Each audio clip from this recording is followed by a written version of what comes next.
Hermione Granger, specifically at the Yule Ball in Harry Potter, was also one of my first crushes. I remember seeing her walk down the steps in her like dress, and I was like, wait a minute. I might be a little bit gay.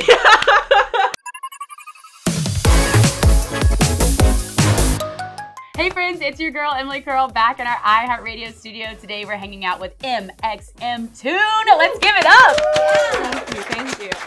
So nice to see you, and this is your first time in our iHeartRadio studios. This is the very first time. It's an incredible office. I'm super happy. Oh my God, well we're happy to have you. And we're also excited because we're gonna get to know you a little bit better. We have our game today called 15 First, and the way this game works is we have 15 different scenarios. I'm gonna read them off to you, and you tell me about the very first time you experienced all of them. Okay. Are you ready? I think so. It's actually really fun. Okay, so question 1. When was the very first time you sang in front of people? Oh my gosh. I remember it was at a 5th grade school assembly. I had just joined the band. I was not a singer. I had tried to audition for the band to do cello for Wonderwall. For Wonderwall. Not something I'm entirely proud of, but hey, it was part of the story. Yep. And I think my voice cracked in front of the entire assembly hall. No! But first performance down. Yes, I know. I mean, it's 10 years old. I can't blame myself. I can't be too hard on myself. So after that, were you like, okay, I want to keep performing on stage, or did that? Oh no, not at all. I was like, this is awful. This is terrifying. And I kept doing it because my best friend was a part of the band. And then I eventually started liking it. And then you're like, now we're good. We got the first one out of the way. Okay, what about question 2? The first time you officially realized, this is kind of going what you said, you realized you wanted to be a singer or be an artist. Ooh. I feel like being a singer came a little bit earlier on. When I was 13 years old, I realized that it was something I really enjoyed. Specifically 13? Why? I feel like it was at that point I felt comfortable enough in the way I sounded. Because before that, I had only been playing classical music. I'd never used my voice before. It was always like violin or cello or doing trumpet even. Yeah. So those are very different things. But I think when I realized I wanted to be an artist, it was right after high school. And I had just applied to college. And there was kind of all these doors opening up for me within music. And I realized that if I didn't just try out what it would be like to do those, I would probably really regret it for the rest of my life. College can wait, but being an artist can't. So true. I went and tried it, and clearly I'm really lucky it worked out, yeah. And you're also a musician, so let's talk about question 3, the first time you played the ukulele. Everything kind of happened for me back in middle school when the curriculum in my music class was switched from guitar to ukulele, because I think— So middle school was good for you. Yeah, there was a lot of like pivotal self, development Yeah. there. But we learned how to play the ukulele for class, and it was something that was like, obviously mandatory, but I really enjoyed it, and I would take one home at the end of the day every single time I had class and like learn how to play from YouTube and all these other places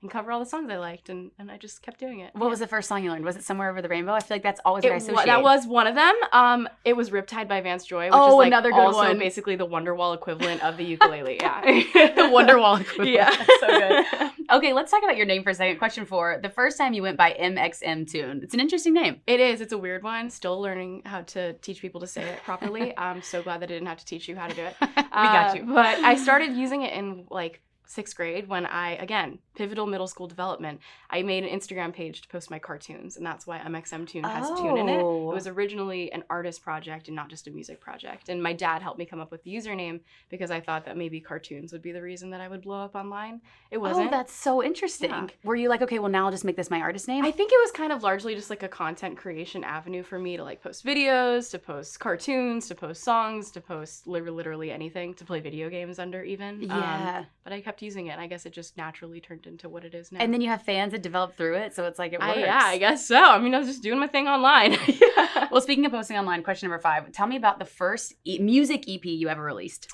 The first EP I released was Plum Blossom, and it was in 2018. I just graduated from high school earlier in that spring, and then I had started working with like managers and lawyers and all these things, and it was really scary for me to come up with a full project because up until then I had never done it before, but it was really exciting. It was a mixture of songs that I had already released previously and some new ones, and kind of my first culmination of everything. Exactly. Yeah, which is a big moment in an artist's life too. It is really big. I was terrified. Yeah. Another big moment too that I feel like everyone remembers is question 6. What was the first concert you ever attended?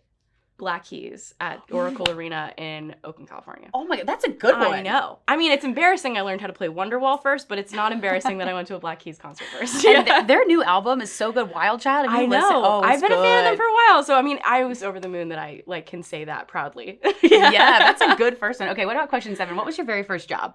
Oh, okay. Well, music was my very first job. I mean, besides babysitting, which I was really good at before I started making songs online, I'm really lucky. Music has been kind of my first job, and I hope I can keep doing it. I'm really lucky that I get the opportunity every single day. Yeah, and you're here at iHeart. We love that. Okay, question 8. What about your very first celeb crush? Oh my gosh, there's so many of them. I'm trying to chronologically remember which And maybe one. even a cartoon character. I feel like that. I think, probably cartoon characters were one of the first. I think Flynn Rider from Tangled was one of my first animated crushes. Oh, yeah. But Hermione Granger, specifically at the Yule Ball in Harry Potter, was also one of my first crushes. I remember seeing her walk down the steps in her dress, and I was like, wait a minute. I might be a little bit gay. I love that. I've never seen the Harry Potter movies, but now you have inspire to me. watch it. I know. I've got to watch. Question 9. When was the first time that you got recognized by a fan in public? Oh, I believe it was outside of a restaurant in Berkeley, California, and I was just standing with my family trying to get some tacos, and then these younger girls started freaking out nearby me, and I was really confused because that had never happened to me before. And I was like, is something going on somewhere near us? And then I realized they were looking at me and pointing at me and looking down at their phone and back up at me, trying to confirm whether or not that was actually me. And then slowly dawned on me that I was like, oh my gosh, I'm the reason. I'm the thing that they're gawking at.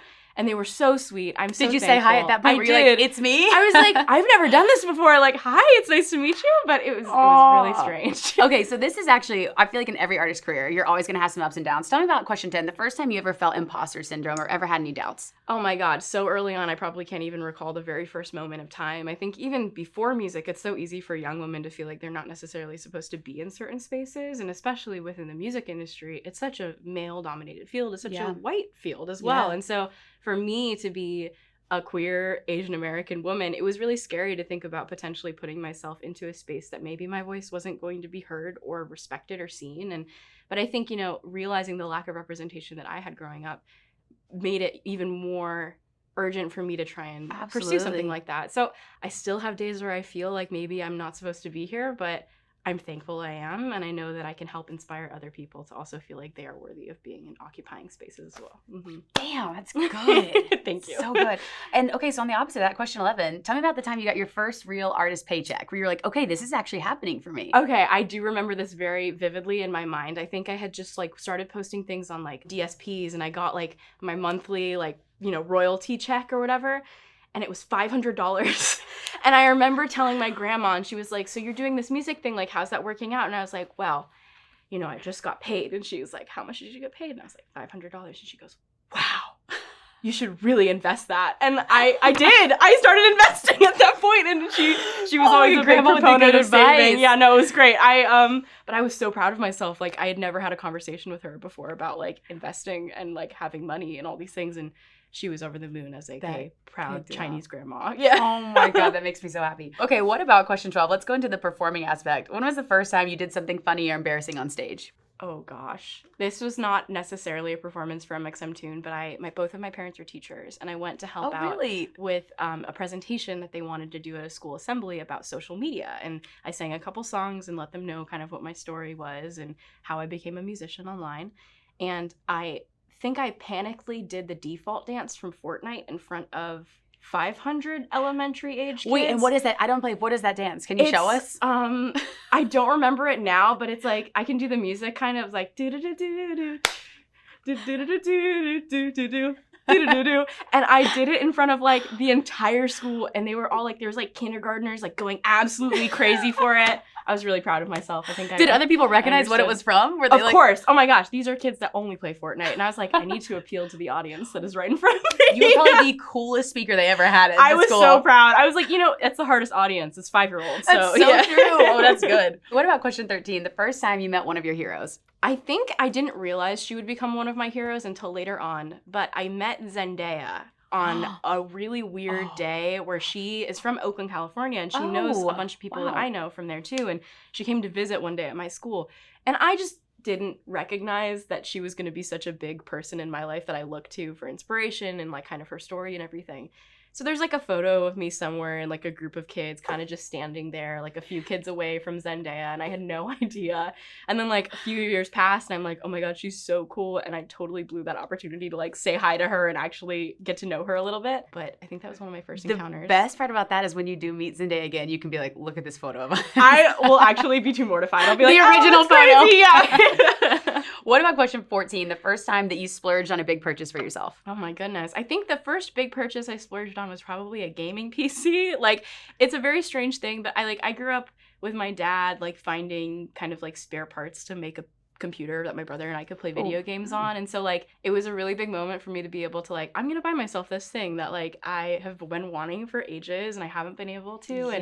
And it was a big moment, and I still have it to this day. I still use it. Like, it's really sweet. It was an investment in, like, me being able to spend time even playing Minecraft with my dad now that I've moved across the country. So it's really sweet. And now are you still gaming? Like, is that still a big part of your life? Absolutely, yeah. Wow, okay. All right, what about question 15, our very last one? Tell me about the first time that you got goosebumps. One of the first moments that comes to me is my first performance that I had with, like, my own headline audience. I'd never played a show before, and I think it was the show in 2017. I had, like, driven down with my family in our Subaru, and they had packed up all of the merch that I had made, like, with custom inks over the last, like, 2 weeks, and they were in crates from Costco. And, like, my family had to take a bunch of stops because I kept getting so nervous I needed to, like, run to the bathroom over and over and over again. And they had driven down with me. My parents did all of the merch that night. They were, like, dealing with people and taking the cash and, like, handing t-shirts out. And I remember getting on stage and, like, I had never sung to people in person before because everything had been online. Right. And so I had stood up there and I was like, there's no way these people are going to sing along. And I started singing and they knew the lyrics. And I was so blown away by the fact that there were real people that had actually, like, showed up at this, you know, point in time to come have this experience together. And I think it's amazing. Yeah, ever since then, live shows have been, like, a goosebump central point for me. I love it. The fact that your parents are there too, what do they think when they see you on stage playing to an audience? Like, what goes through their mind? Especially that night. I think they were like, okay, we're going to be supportive of our daughter who's going down to play a show, and, like, sure, we'll help her out. But they had no idea, I think, the scale and, like, understanding. But they fully got it that night. They fully got it that night, yeah. Mm-hmm. Oh, it's so special. Well, you have a new album that's out now called Rising, which is so exciting. Congratulations. Tell us a little bit about this project. It is my second full-length project. I haven't released an album since 2019, so it's a big moment to work on this. And I think a lot of the songs are about growing up. I started mxmtoon really young, and I was about 17 years old when I started pursuing music full-time. And I'm 21 now. I'm turning 22 next month. And I think I've had a lot of growth personally, and I've been able to express that through these songs, and hope I can inspire other people too to understand that growing up is never something to be ashamed of, but rather something to be proud of and excited for. Mm-hmm. You're going to drop that speech on my 30th birthday. How dare you? That is so good. That is such a good way to look at it. You know what? I needed that today, so I'll take it. Just for you, yeah. mxmtoon, thank you so much for being here. Congratulations on everything. We're so excited. Let's give it up one more time.